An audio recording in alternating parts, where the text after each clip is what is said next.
Okay. Agile. Agile అంటే ఈయన అన్యుడే. Elisha గారి దగ్గరికి రాజు కబురు పంపిస్తాడు.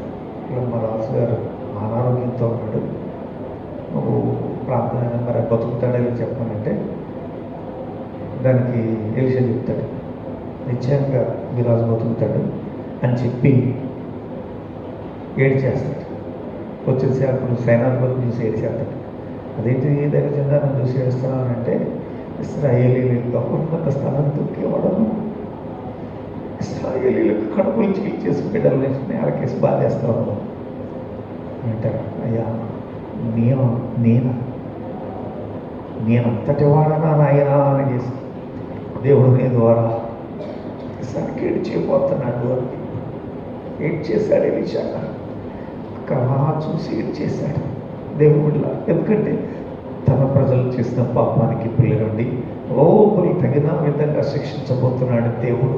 అది అలా వెళ్ళిపోయిన తప్పు కాదు. అది 2వ రాజుల గ్రంథం ఏమండి 7వ అధ్యాయం 8వ అధ్యాయంలో పిల్లలు ఆలోచించాడు.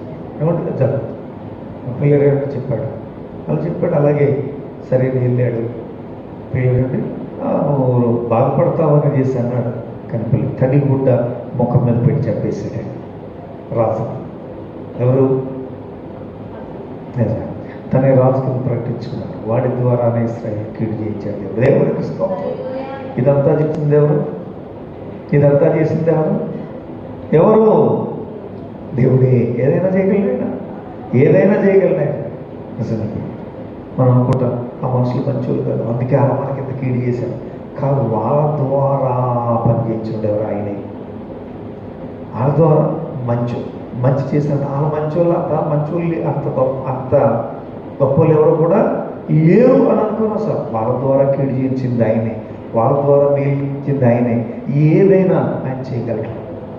కనుక మేలు చేసినంత మాత్రం గొప్పలు అయిపోయి, కీడు చేసినంత మాత్రం వాళ్ళు మన విరోధులు అయిపోలేదు. కానీ మన గురి పని ఎవరిది? ఎవరు మన విరోధి ఎవరు? మన విరోధి ఎవరు? మన స్నేహితుడు ఎవరు?